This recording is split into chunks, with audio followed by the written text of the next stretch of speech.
चलो let's start. ये क्या डॉक्यूमेंट है मरियम? ये है एक श्योरिटी चेंज की एप्लीकेशन। तो जब भी हम लोग किसी भी क्रिमिनल केस में किसी भी एक्यूज जो है उसको हम बेल देते हैं, कोई भी कोर्ट बेल देता है, तो वो एक श्योरिटी बनता है उसमें। एक श्योरिटी का मतलब क्या है कि अगर वो बंदा जो बेल बॉन्ड की कंडीशंस हैं कि जैसे आप कंट्री छोड़ के बाहर नहीं जाओगे या फिर आप हर हफ्ते में एक दिन आके अटेंडेंस दोगे कोर्ट के सामने, तो वो अगर वो जो एक्यूज्ड है वो उसको अबाइड बाय नहीं करता है तो उसके लिए श्योरिटी लायबल है।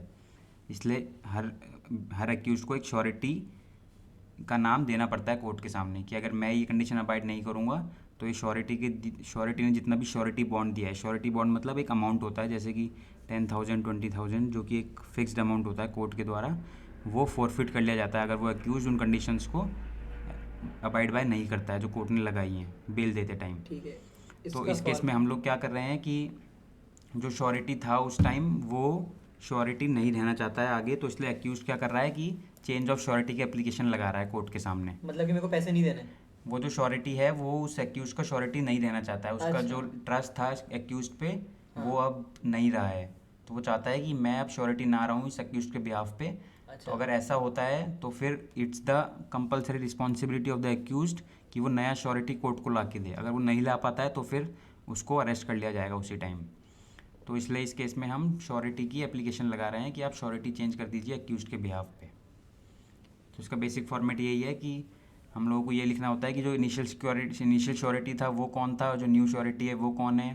जो नया श्योरिटी है वो श्योरिटी बॉन्ड के नाम पे क्या लाना है। श्योरिटी बॉन्ड कुड भी लाइक FDR अमाउंट आपने जमा करा दिया या फिर आपने अपनी RC जमा करवा दी कोई भी व्हीकल की, 2 व्हीलर 4 व्हीलर, या फिर आपने कैश में को अमाउंट जमा कराया है।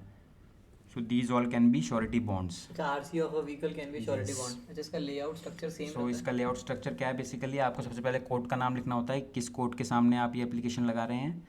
दूसरा आपको केस का नाम लिखना होता है, फिर आपको लिखना होता है FIR की डिटेल्स। FIR की डिटेल्स में आपको FIR का नंबर, जैसे कि यहाँ पे 559, सो इसका मतलब है this is 559 FIR of year 2016।